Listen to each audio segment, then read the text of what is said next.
Bonsoir et bienvenue dans ce nouveau numéro de votre Rognac Mag TV. Aujourd'hui, une émission consacrée à la sécurité et à la tranquillité publique. On va plonger au cœur des enjeux qui façonnent votre quotidien, parce qu'une ville plus sûre, c'est une ville où il fait bon vivre. Et pour en parler, nous recevons sur ce plateau Serge Frizarin, adjoint au maire en charge notamment de la sécurité depuis août 2023. Bonsoir. Bonsoir, oui. Vous êtes retraité de la gendarmerie au sein de laquelle vous avez passé plus de 39 années. Vous avez commandé, entre autres, la brigade de gendarmerie de Rognac pendant 7 ans. Tout à fait. Serge Frizarin, première question. Comment est-ce qu'on gère la sécurité dans une commune et pourquoi est-ce que c'est si important? Alors d'abord, je voudrais faire un aparté entre sécurité et insécurité. L'insécurité à Rognac n'existe pas, je le dis haut et fort. Il n'y a pas de quartier où la délinquance est en hausse. Il n'y a pas de lieu où on ne peut pas intervenir. Et les gens à Rognac se promènent en toute quiétude.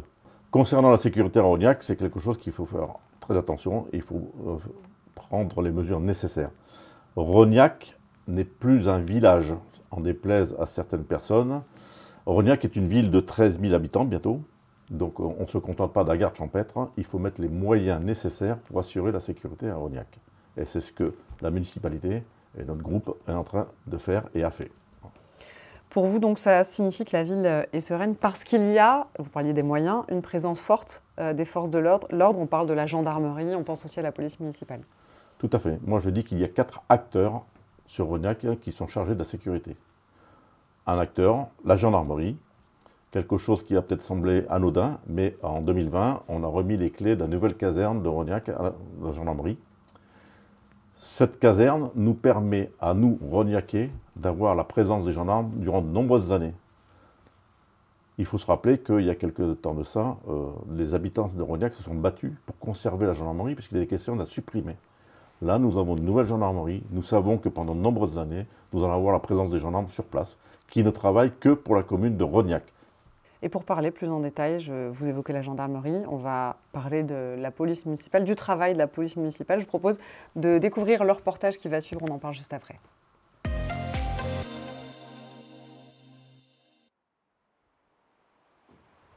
Nous sommes installés au 1er août 2024 dans ces nouveaux locaux. C'est un outil de travail qui a été mis à notre disposition très récemment.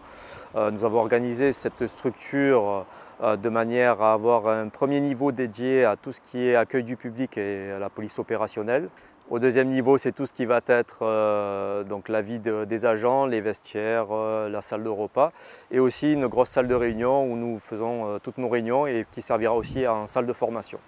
Les missions de la police municipale donc, a 2 volets, la mission préventive et la mission répressive. La mission préventive par une police de proximité, très proche des administrés et des commerçants.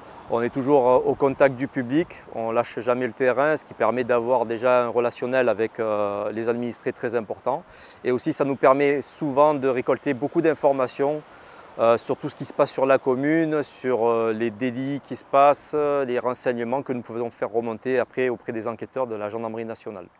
Le côté répression, bien sûr, c'est tout ce qui va être lié aux délits routiers ou aux délits concernant les atteintes aux biens et les atteintes aux personnes, tout ce qui va être vol, dégradation volontaire de véhicules ou violence sur des personnes.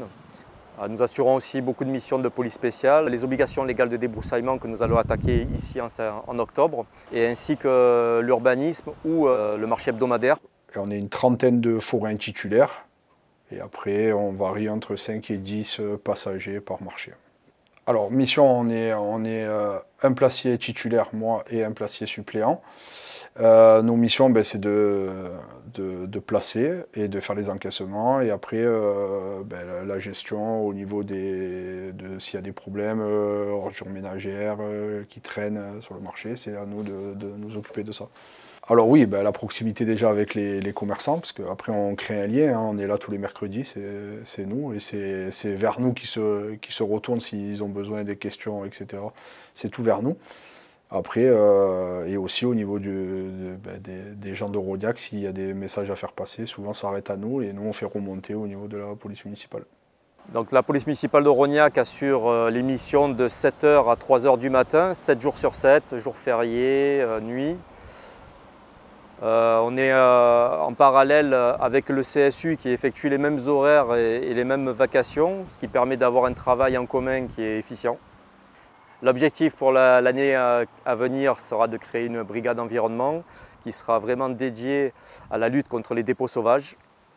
Un gros problème sur la commune, une incivilité assez régulière.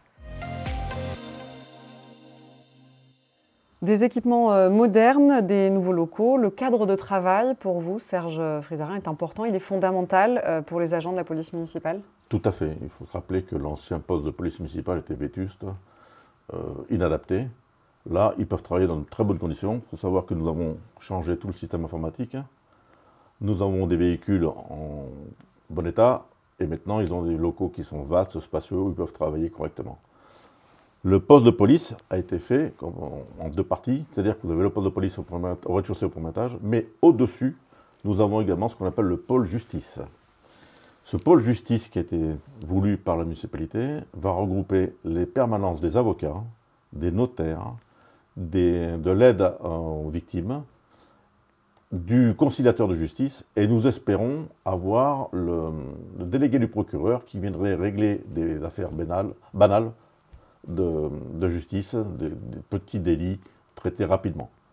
Donc le pôle justice existe, donc c'est quelque chose d'important également pour la commune. Les missions de la police municipale, elles sont multiples, elles sont importantes? Elles sont très importantes. La première mission, c'est la sécurité des biens et des personnes. Ça, c'est la première mission. Après, il y a une mission qui est également la sécurité routière, mais également la police municipale, il faut la voir différemment. Il faut savoir que la police municipale intervient sur tout ce qui est manifestations sportives, festivités, cérémonies.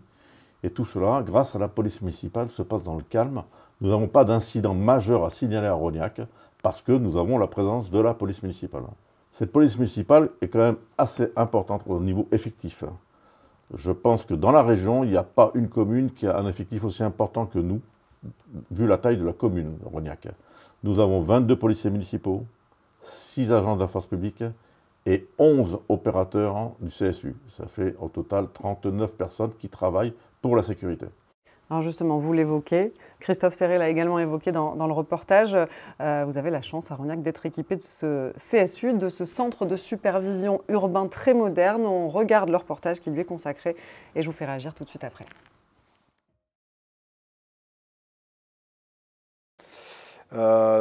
Qui est composé d'une salle de visionnage et une salle de crise. 8 opérateurs, 2 superviseurs, 1 responsable. On est ouvert 7 jours sur 7, 365 jours, de 7h à 3h du matin, comme les équipes de police municipale. Donc les missions, c'est protection des biens et des personnes. Donc on est un peu les yeux de nos collègues de la police municipale qui sont sur le terrain. Donc nous, grâce à nos caméras, on voit des choses et après on les avise au niveau radio. Gendarmerie de Rognac, ils sont à l'écoute radio comme nos collègues de la police municipale. Et après, au niveau des forces de police de l'État, donc police nationale, gendarmerie et les douanes, s'ils ont besoin de nous, on travaille sous réquisition judiciaire. Au niveau des implantations de caméras, ça a été fait en 4 phases sur la commune, depuis la création du CSU, du premier CSU, donc 4 phases. Aujourd'hui, on a profité, là, il y a 15 jours, pour refaire une mise à jour des systèmes qui dataient de 2020. Donc on a mis les dernières versions, on a fait faire une audit pour quelques caméras qui étaient en panne. Sinon c'est entretenu tous les ans par la société prestataire qui dépend de nous. Donc on a profité là, des dernières semaines pour faire une mise à jour des logiciels et d'avoir les dernières versions de logiciels et une audit pour la maintenance et pour savoir où on en est de notre parc. Serge Frizarin, le CSU, donc le centre de supervision urbain, c'est un outil capital dans votre politique de sécurité depuis 2020. Quelles sont ces évolutions? Alors le CSU, il faut savoir qu'on a commencé à mettre des caméras donc de vidéoprotection, je dis bien vidéoprotection, en 2014. Mais c'était incomplet, c'est-à-dire qu'il nous manquait des opérateurs derrière ces caméras pour pouvoir travailler correctement. Donc on a créé un CSU qui a été inauguré en 2020. Où vous avez 11 personnes qui travaillent derrière des écrans, qui sont là pour surveiller les lieux bien précis, qu'on a bien catalogués. Ces opérateurs sont là pour surveiller et pour protéger les biens et les personnes. Et en plus, ils travaillent également avec la police et la gendarmerie, puisque dès qu'il y a un événement ou un incident, on envoie rapidement les patrouilles sur place, ce qui nous permet d'intervenir très rapidement et de faire cesser le trouble. Et d'autre part, on travaille également après les faits, c'est-à-dire que le CSU nous permet de travailler judiciairement parlant pour trouver les auteurs des crimes, des délits, des vols, des cambriolages, tout ce que vous souhaitez, puisque ça nous permet, en revisionnant les caméras, de trouver des éléments qui permettent aux enquêteurs de la police et de la gendarmerie de poursuivre des enquêtes et d'interpeller les auteurs. On a de très bons résultats à ce niveau. Et c'est un dispositif aussi qui est utile pour combattre les dépôts sauvages aussi, dont on parlait Tout dans à une fait, précédente voilà. émission. Monsieur Savelli en avait parlé, c'est un fléau, mais pour toutes les communes, c'est un fléau, les dépôts sauvages. Donc ce que nous allons faire, là, nous allons habiliter et assermenter des opérateurs du CSU. Alors pourquoi on le fait maintenant? C'est parce que il faut d'abord que les opérateurs qui étaient contractuels deviennent stagiaires, et les stagiaires deviennent titulaires. Donc ça prend du temps. Là, on arrive à stabiliser le groupe, donc on va les habiliter, et ils vont pouvoir faire de la vidéo-verbalisation, c'est-à-dire que lorsqu'ils vont s'apercevoir que quelqu'un dépose des déchets, ils vont pouvoir, s'ils ont les éléments nécessaires, relever des infractions. Infraction pénale. Maintenant, ce que l'on veut faire au niveau de la municipalité, c'est faire payer ces gens, justement, qui déposent ces déchets, puisque c'est à la commune qui les enlève. C'est nous qui supportons les frais pour en faire enlever. Donc si on arrive à retrouver ces auteurs, on souhaiterait, avec les services fiscaux, leur faire payer l'enlèvement de ces ordures. Le CSU, juste pour terminer, c'est forcément un dispositif qui fait l'objet d'un entretien régulier. Tout à fait. Là, nous avons fait un audit récemment. Donc nous avons refait tout le système informatique moderne, nous avons installé de nouvelles technologies. Nous avons fait un audit également sur l'emploi des caméras sur nos caméras, parce que les caméras ont 10 ans. Donc sur les caméras, on a une quinzaine de caméras qui ne fonctionnent plus. Quand je dis qu'ils ne fonctionnent plus, il y en a certaines qu'on peut réparer, d'autres qui sont HS, c'est vrai. Mais bon, ces caméras, le remplacement est prévu pour 2025. Il faut savoir quand même qu'on a 126 caméras sur Rognac. Donc on a une quinzaine de caméras au bout de 10 ans qui sont en panne. Je trouve que c'est un peu logique. Serge Frézarin, pour terminer cette émission, on a parlé donc de 3 des piliers de la sécurité à Rognac, la gendarmerie, la police municipale et donc le CSU. On va évoquer le dernier, le dispositif voisin vigilant. Est-ce que vous pouvez nous dire de quoi il s'agit et pourquoi avoir choisi de mettre en place ce dispositif-là? Alors, le dispositif voisin vigilant fait appel aux habitants de la commune de Rognac. Donc c'est intéressant puisque nous demandons aux habitants de nous aider dans nos missions. Ce dispositif donc, concerne les gens des quartiers. Ils s'inscrivent par mail sur un site et ils se relancent les événements qu'ils peuvent y avoir, à savoir si vous avez un véhicule qui vous paraît suspect, si vous avez des personnes qui traînent dans le quartier, s'il y a quelque chose qui semble bizarre. Par communauté, donc, ils préviennent les gens en disant voilà, dans tel quartier, il y a telle chose, telle chose, telle chose. Nous, police et gendarmerie, nous recevons donc les messages signalant ces faits-là, et on envoie une patrouille sur place vérifier. Donc ce sont les habitants de Rognac qui l'ont réclamé, ça. Et il faut savoir qu'on a une très grosse communauté de voisins vigilants. Les personnes qui s'occupent de ce site disent que nous sommes également très demandeurs, et on utilise beaucoup le site voisins vigilants à Rognac. Lors des vœux du maire en 2024, vous aviez le colonel Ledroit qui commandait la compagnie de gendarmerie d'Istres, qui a précisé une chose, et il faut le retenir, qu'à Rognac, nous étions des privilégiés au niveau délinquance. Je m'explique. Il a expliqué que Rognac, vu le nombre d'habitants, était en dessous des normes normales de délinquance, et par rapport aux autres communes. C'est très important. Et donc que nous sommes privilégiés. Il faut savoir qu'à Rognac, en 2022, 2023, et même la tendance en 2024, nous sommes en diminution des faits de délinquance de voie publique. Délinquance de voie publique concernant les cambriolages, les vols liés à l'automobile. Nous sommes en diminution. Donc on continuera justement à travailler pour réussir nos objectifs. Juste une petite précision, il faut savoir que nous travaillons beaucoup sur la sécurité de circulation dans la commune de Rognac. Nous avons ouvert le parking Saint-Jacques pour les habitants de Rognac.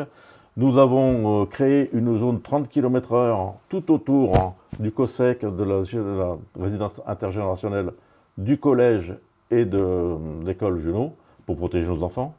Nous sommes en train de voir, pour mettre en place un nouveau dispositif de circulation au niveau du CAM, pour protéger nos enfants. On continue à travailler, on travaille. Merci en tout cas d'être venu nous expliquer tout cela sur le plateau, Serge Frizarin. Merci à vous de nous avoir suivis. Encore une fois, merci à notre réalisateur José Calvo aux manettes. Notre prochain rendez-vous, ce sera le 30 octobre pour une émission consacrée à la jeunesse. Très bonne fin de soirée à toutes et à tous.